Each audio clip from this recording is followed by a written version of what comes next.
오늘 우리에게 주시는 하나님의 말씀 요한계시록 2장 5절 함께 봉독합니다.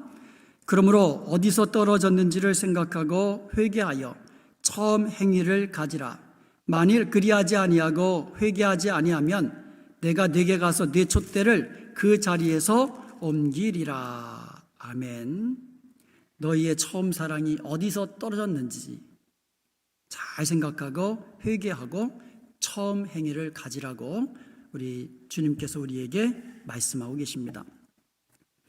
우리 금요일부터 행복한 신앙생활이라는 주제로 세미나를 계속해 오고 있습니다.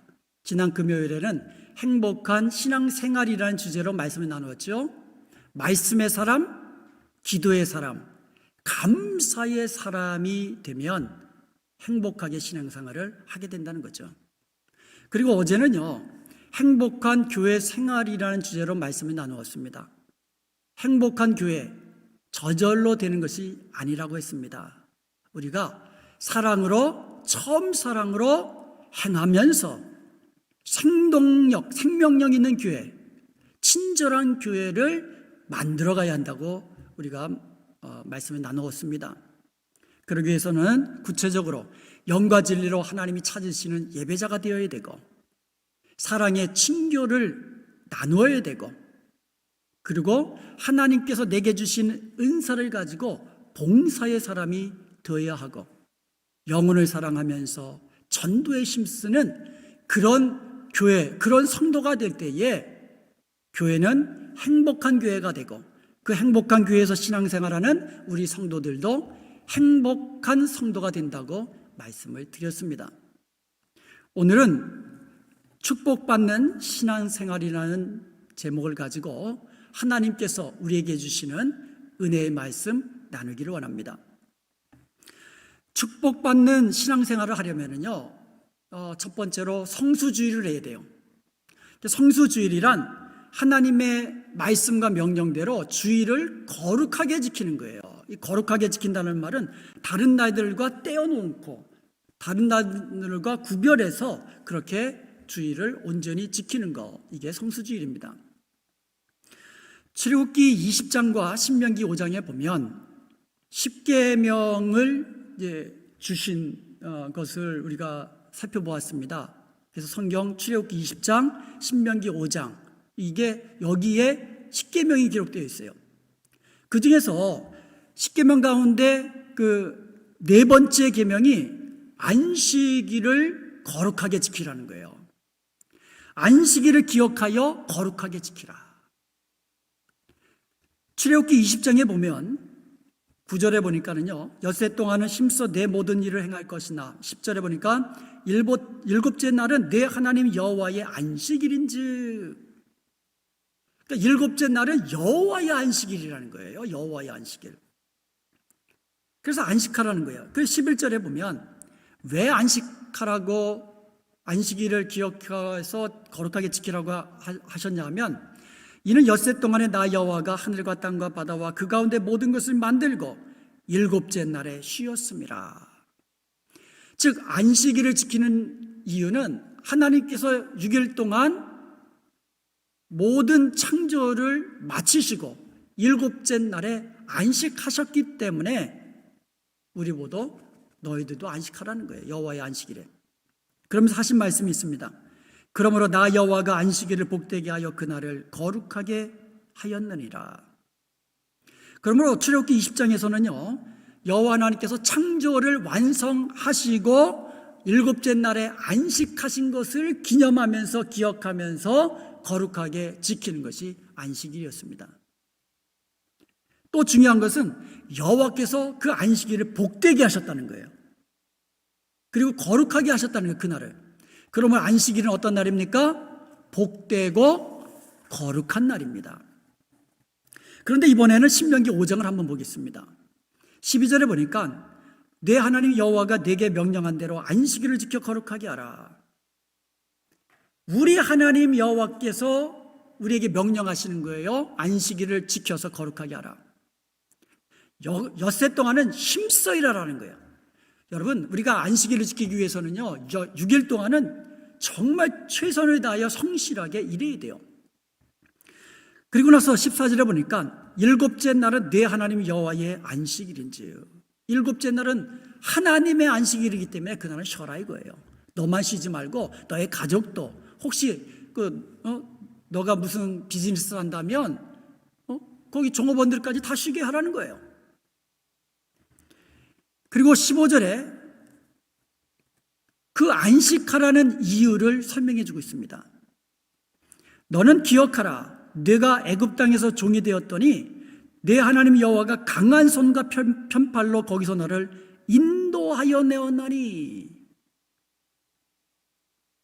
안식일을 지키라 하신 이유가 출애굽기 20장에서는 그 창조를 기념하는 거였는데, 신명기 50장으로 와가지고는 하나님의 구속, 애굽에서 너희들을 구속하신 그 날이기 때문에 그 여호와가 말씀하시는 그 말씀이 그러므로 내가 너를 구속하였다. 그러므로 내 하나님 여호와가 네게 명령하여 안식일을 지키라 하느니라. 안식일을 지키라는 계명은요, 다른 계명과 좀 다른 것이 하나 있어요. 그게 뭐냐면 내 하나님 여호와가 네게 명하신 대로, 이런 말씀이 붙어 있어요. 살인하지 말라, 간음하지 말라, 도둑질하지 말라. 그런데 안식일을 지키라는 말은 내 하나님 여호와가 명하신 대로 안식일을 기억하여 지키라, 이렇게 되어 있어요. 그 다음에 또 말하잖아요. 나 여호와가 말하노라. 나 여호와가 창조하였고 나 여호와가 구속하였다. 그러므로 나 여호와가 안식하라고 명하느니라. 물론 모든 계명이 다 중요하지만 이 안식일 계명에는 너희 하나님 여호와가 명한 대로, 이것이 강조되고 있다는 것을 우리는 알 수가 있습니다. 그리고 좀 전에 살펴보았지만 출애굽기 20장에서는 창조를 기념했는데, 신명기 5장으로 넘어가서는 하나님의 구속을 이 안식일과 연관시켜서 지키라고 하셨다는 거예요. 신약으로 넘어와서는요, 예수 그리스도께서 십자가에 달려 죽으시고 부활하심으로 말미암아 모든 인류의 죄를 대신하여 십자가에 죽으신 것이기 때문에 하나님의 구속을 완성하신 거예요. 어떻게 보면 구약의 안식일이 이스라엘 백성들이 애굽에서 종로로 탈 때에 구속하신 그것을 기념했던 거거든요. 그런데 신약에 와서는 모든 인류를 구속하신 예수 그리스도의 십자가의 그 죽으심과 부활하심, 이 구속받은 사람들에게 말씀하시는 것이 주의를 지키라는 거예요. 구속하신 하나님께서 우리에게 요구하시는 것, 주의 날을 지키라는 거예요. 어떻게? 기억해서, 구별해서. 왜? 그날은 복되고 거룩한 날이니까. 하나님의 구속을 완성하신 주일은요, 구약의 안식일처럼 복되고 거룩한 날입니다. 그러므로 예수 그리스도의 피로 구속받은 우리들은 주의 날, 우리를 구속하신, 우리의 구속을 완성하신 그 주님을 기억하면서 주의 날을 지켜야 하는 것입니다. 주의 날은 언제예요? 안식 후 첫날. 지금으로 말하면 일요일. 우리 성도들은 어떻게 말합니까? 주님의 날, 주의 날이라고 부르는 겁니다. 그런데 중요한 것은요, 우리가 구속받은 성도들이 당연히 하나님의 말씀대로, 하나님의 명령대로 주일을 거룩하게 지켜야 하는데, 이게 당연한 일인데 여기에는 하나님의 축복의 약속이 담겨져 있다는 거예요. 자, 그러면 우리가 주일을 이제 지켜야 되는데, 거룩하게 지켜야 되는데 구체적으로 어떻게 지켜야 될까요? 주일 성수의 방법을 몇 가지로 알려드리도록 하겠습니다. 첫 번째로, 주일은 다른 날과 달리 하나님의 날로, 주님의 날로 성별해야 됩니다. 그래서 주일은 내 날이 아닙니다. 내일 하는 날이 아닙니다. 주님의 날입니다. 주님께 예배하고 주님께 찬양하고, 그리고 나를 위한 일 오락을 중지하고 집에 유하는 객이라도 쉬면서 그렇게 성별대에 보내야 돼요. 그리고 또한 주일은 예배의 정성을 다해 참석하고 하나님께 영광을 돌려야 됩니다. 주일은 하나님께 예배 드리면서 우리 영혼이 참된 안식을 얻는 날이에요. 그리고 주일에는요, 이웃에게 최대의 친절을 베풀며 구제하며 선한 일을 위해 힘써야 됩니다. 아무것도 안 하는 날이 아니라 오히려 선한 일을 위해 힘쓰는 날이에요. 그리고 주일에는요, 성도 간의 아름다운 친교를 통해 사랑을 나누는 그런 날입니다. 그리고 주일에는 전도와 또 성도를 돌보며 성경을 배우고 읽고 가르치고 하는 일에 힘써야 하는 것이에요. 이렇게 주일 성수를 우리가 해야 되는 거예요. 루터는요, 주일을 지키는 것이 천국 가는 훈련이라고 말했습니다. 그러니까 주일 성수를 잘 훈련하면 다른 나머지 신앙생활도 수월하게 할 수 있다는 거예요. 그러니까 우리가 신앙생활을 잘하는 가장 기본적이 주일 성수라는 거예요. 행복하고 축복받는 신앙생활은 주일 성수를 하는 데서부터 시작하는 겁니다. 그러므로 2021년을 시작하면서 우리의 남은 생애 동안 우리가 주일 성수를 잘함으로 행복하게 신앙생활을 하고 나아가 약속된 주님의 축복을 누리는 복된 저와 여러분 되시기를 주님의 이름으로 축복합니다. 아멘. 축복받는 신앙생활을 하려면 둘째로 헌금 생활을 잘해야 돼요. 헌금은요, 무조건 많이 드린다고 해서 그 헌금 잘하는 거 아니에요. 하나님이 받으실 만하게 헌금을 드리는 것이 그게 축복된 신앙생활을 하는 거예요. 그래서 헌금할 때는 자세가 중요한 거예요. 첫 번째로 헌금할 때는요, 주신 은혜에 보답하는 마음으로 감사함으로 드려야 되는 거예요. 여러분, 감사한 일이 있습니까? 그렇다면 그 감사하는 마음을 담아서 하나님께 드려야 하는 거예요. 그러면 하나님께서는 더 큰 감사로 채워주시는 것을 믿으시기 바랍니다.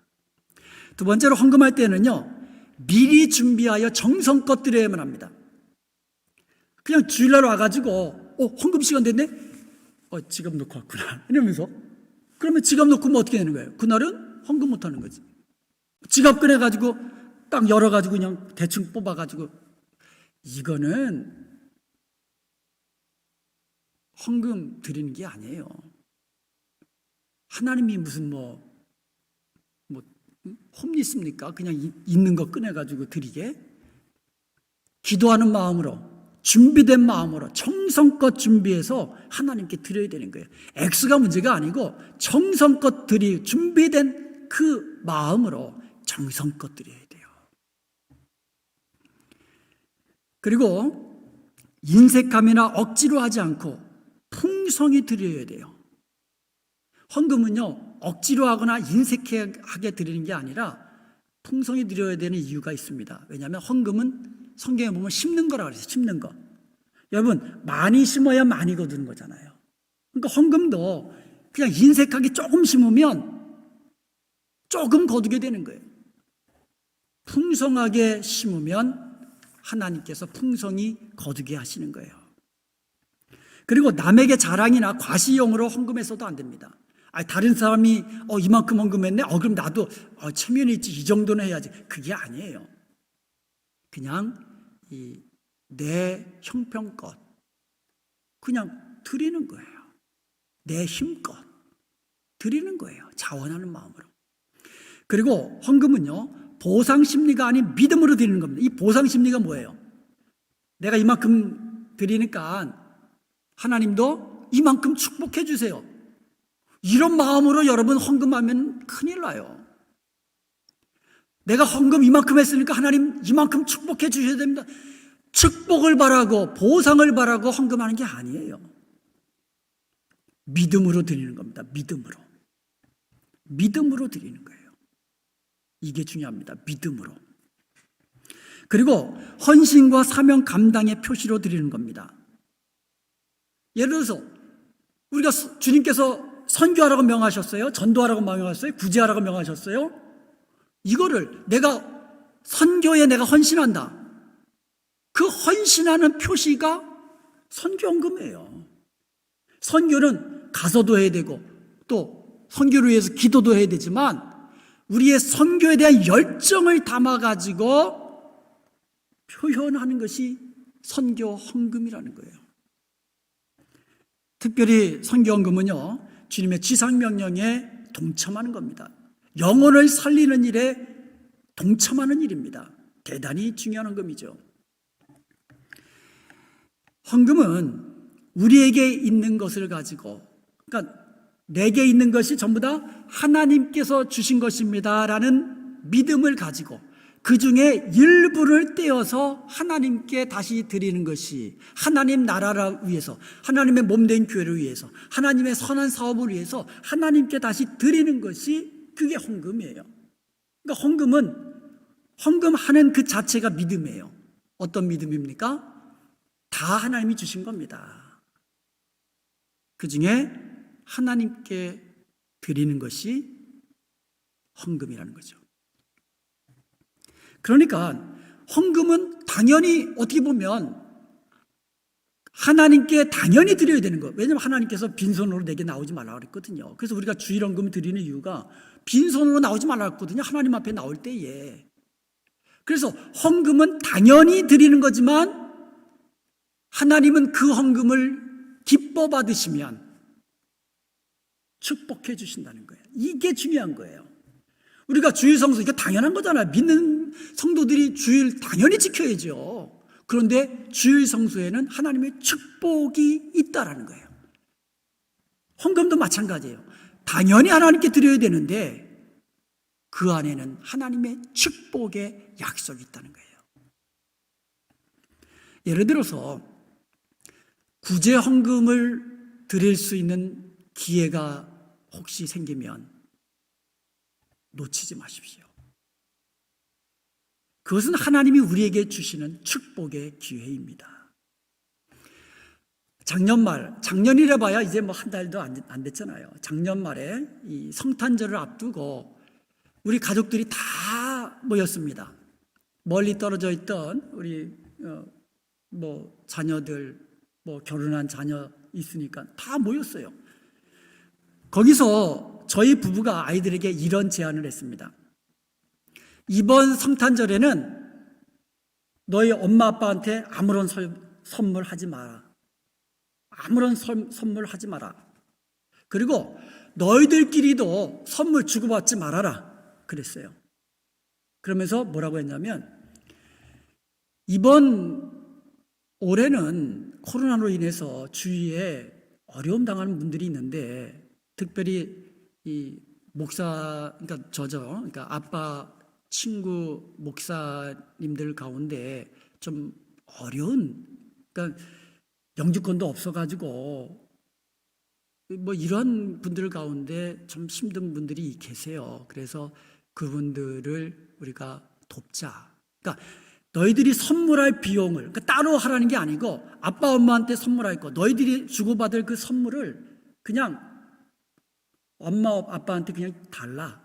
그러면 엄마 아빠가 그것을 가지고 그분들 도와드릴게. 그랬어요. 그때 우리 아이들이 너무너무 좋아하는 거예요. 그거 누구 아이디어냐고. 누구 아이디어 같아요? 제 집사람 아이디어예요. 그래가지고 아이들이 모은 거에다가 저희 가정이 또 보태가지고 두 가정을 그렇게 도와드렸습니다. 이 아이들이 얼마나 기뻐했는지 몰라요. 지난주에 한 8년 이상 연락이 없던 분에게 메일이 왔어요. 메일이. 이상한 일이거든요. 저한테 편지 보낼 분이 아니거든요. 그냥 전화하면 전화하고 카톡하면 카톡하지 메일을 보냈어요. 그리고 메일을 뜯어본 순간 저와 제 아내가 서로 바라보면서 웃었어요. 왜 웃었을까요? 거기에는 편지와 함께 책이 한 장이 왔어요. 제가 구제를 위해서 드렸던 것보다 갑절이 왔어요.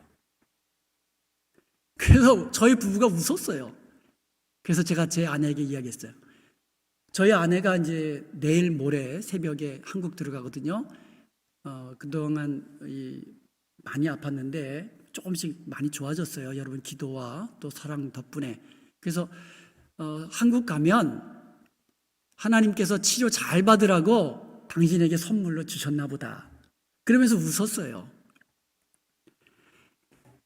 근데 이보다 더 감사한 것은 우리 아이들의 그 신앙인으로 행복하게 신앙생활하는 신앙인으로 한 발짝 더 나아갔다는 그 모습을 보면서 더 감사드렸습니다. 누가복음 6장 38절에 보면 주라 그리하면 너희에게 줄 것이니 우리가 주면 하나님이 우리에게 주신다는 거예요. 곧 후이되어 누르고 흔들어서 넘치도록 하여 너희에게 안겨주리라.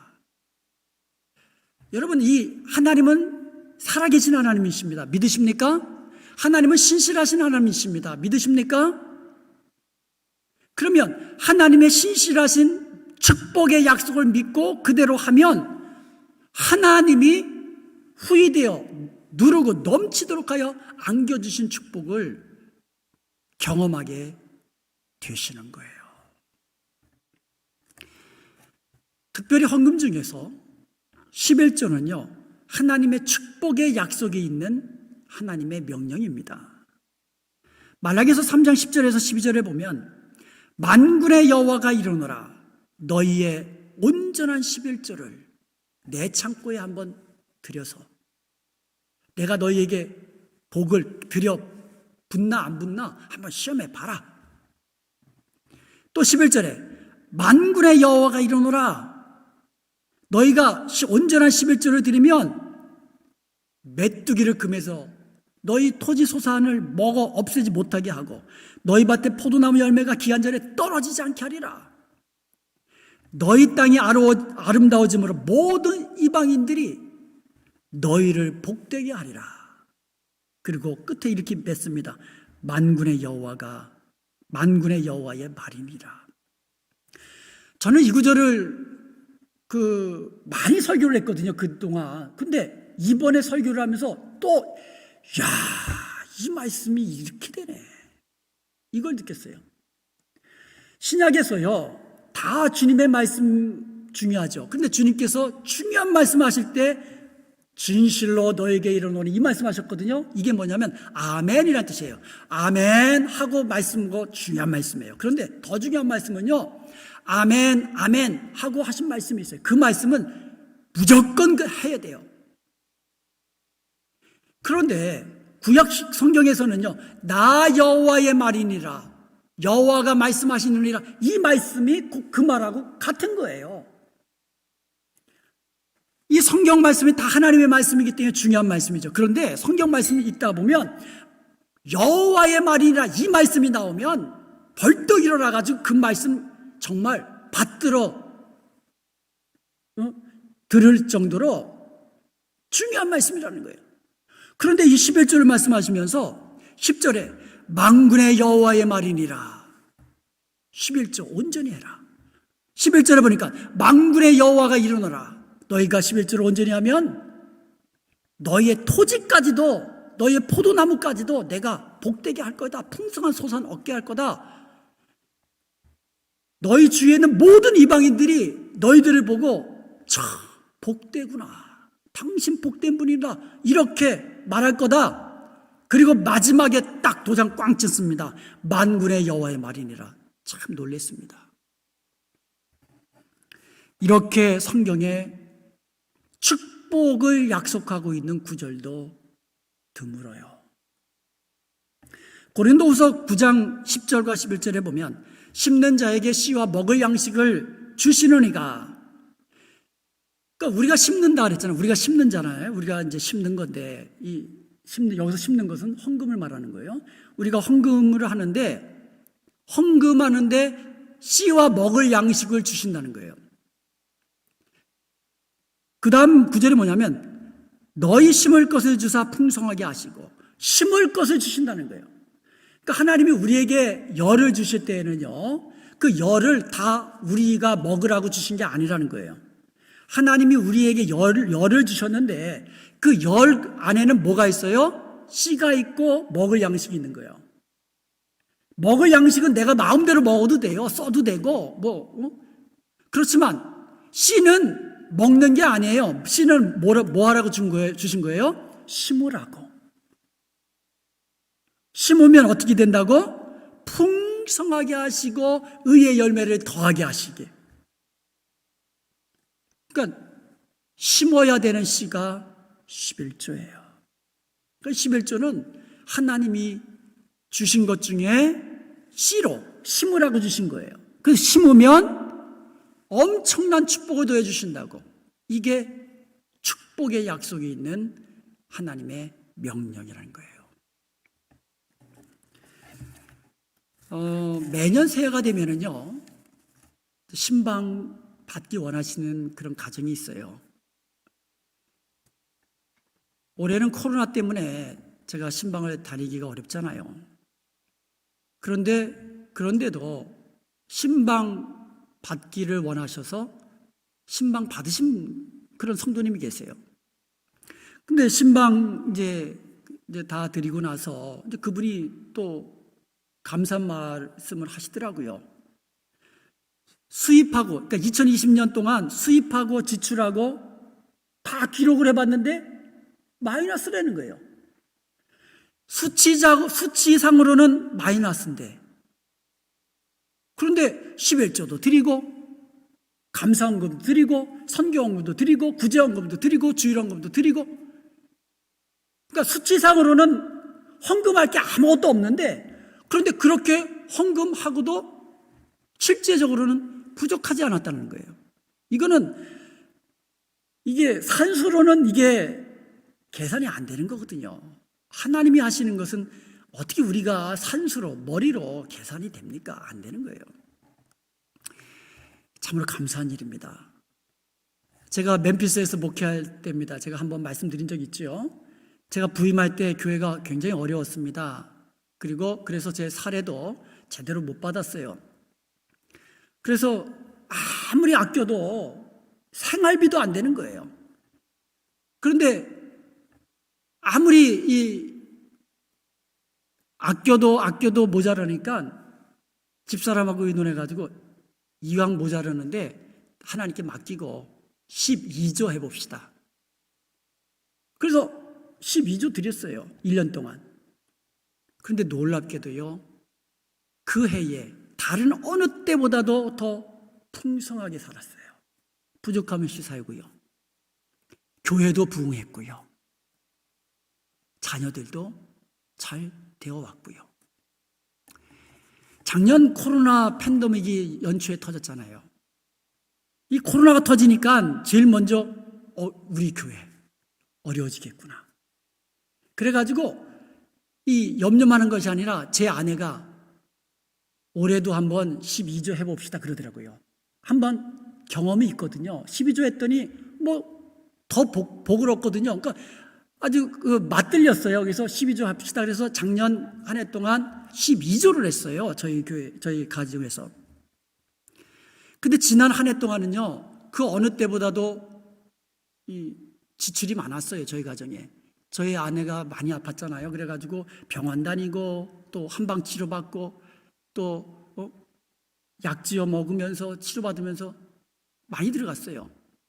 그런데 그 와중에 제가 이 50견이 와가지고 아주 고생했잖아요. 축도도 못하고. 그래도 지금은 이 정도 올라가거든요. 제가 그 아픈 와중에도요, 저는 박수 치면서 찬송했어요. 박수 한번 칠 때마다 아팠어요. 솔직히 말해서. 근데 지금은 오늘 박수 치면서 얼마나 감사하게 친지 몰라요. 안 아프거든요. 한 85% 정도, 그러니까 뒤로 조금 못 올리는데 생활하는 데는 이제 어려움 없을 정도로 그렇게 치유받았습니다. 여러분 기도해 주셔서 감사한데요. 그러다 보니까는 거기다가 또 큰아들이 결혼을 했잖아요. 결혼하다 보면 또 부모가 또 들어갈 일이 있거든요. 또 쓸 일이. 그런데 이상하게요, 작년 한 해 동안 그 어떤 해보다도 저희 부부가 풍성했어요. 부족함이 없었고요. 감사거리는 더 넘쳐났어요. 근데 거기다가 교회도 어려움이 없었어요. 얼마나 감사한지 몰라요. 그리고 이번에는요, 자녀들에게도 알려줬어요. 우리 올해 12조 한다. 왜? 아이들도 알아야 되니까요. 이건 제가요, 지금 자랑하려고 드리는 게 아니에요. 여러분도 12조 하세요. 그거 말씀드리는 게 아니에요. 이렇게 말씀드리는 이유는 하나님은 신실하신 하나님이고 살아계신 하나님이시라는 것을 지금 말씀을 드리는 거예요. 믿음으로 하나님이 저희가 할 때 감동 주시고 믿음 주셔서 하는 거지 그냥 막 하는 거 아니잖아요.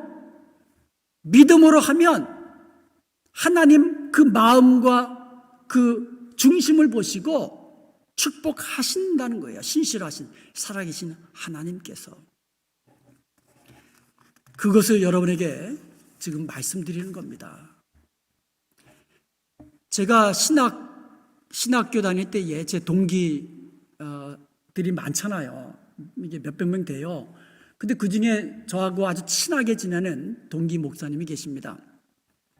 그 목사님의 장모님이 동대문에서 그 장사를 하셨는데 11조가 한 20만 원 정도였어요. 그러니까 그 당시에 11조 20만 원은 아주 큰 돈이었어요. 작은 돈이 아니었어요. 그러니까 11조 20만 원이면 한 달에 한 200만 원 버신다는 거거든요. 그런데 이 장모님이 새벽마다 기도하시면서 마음에 소원이 생기셨어요. 하나님, 11조 50만 원 드릴 수 있도록 해주세요.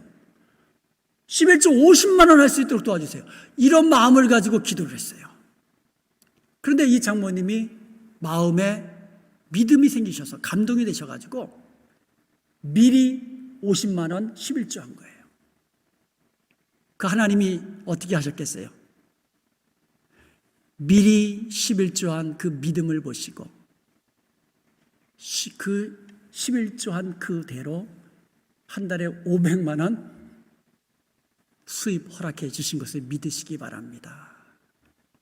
하나님은 놀라운 분이세요. 그런데 어디까지 축복해 주셨느냐? 그 장모님에게, 그러니까 이제 어떻게 보면 목사님의 그 사모죠. 그 그러니까 그 장모님에게 세 남매가 있었는데 두 아들은 목사와 대학 교수가 되었고 그 딸은 제 친구 목사의 사모가 된 겁니다. 그러니까 자녀들 세대까지도 하나님이 이렇게 축복해 주셨던 거예요. 하나님은요, 우리에게 원하시는 게 있습니다. 신앙생활을 하는데 행복하게 하라는 거예요. 억지로 하지 말고 행복하게 하라. 그리고 신앙생활을 통해서 축복받으라 이거예요. 그런데 또 하나 원하시는 게 있어요. 우리들만 축복받는 것이 아니라 우리 자녀들 대대손손 영원토록 하나님의 축복을 받으면서 행복하게 신앙생활을 하라. 이게 우리 하나님 여호와께서, 우리 아버지 하나님께서 우리에게 요청하시는, 원하시는 소원이세요. 여러분의 자녀들 정말 축복받기를 원하십니까? 하나님의 축복받는 자녀들이 되기 원하십니까? 그렇다면 여러분이 먼저 행복한 신앙생활을 하십시오. 행복한 교회 생활을 하십시오. 축복된 신앙생활을 하십시오. 그리고 가르치십시오. 자녀들에게 가르쳐셔야 돼요. 교회에서 단기 선교 간다 그러면 혼자 가지 마시고 자녀들 권면해서 같이 가자, 같이 가십시오. 교회에서 홈리스 구제사역 한다 그러면 혼자 오지 마시고 자녀들에게 좀 권면해서 그 자리 같이 나오십시오. 자녀들에게 주의성수 가르치십시오. 자녀들에게 물질로 심는 것 가르치십시오. 11조도 가르치시고 구제헌금도 가르치시고 가르치십시오. 그리하여 대를 이어서 하나님이 주시는 그 복, 영원토록 여러분과 여러분의 자녀가 복을 누리게 되시기를 주님의 이름으로 축원드립니다. 아멘.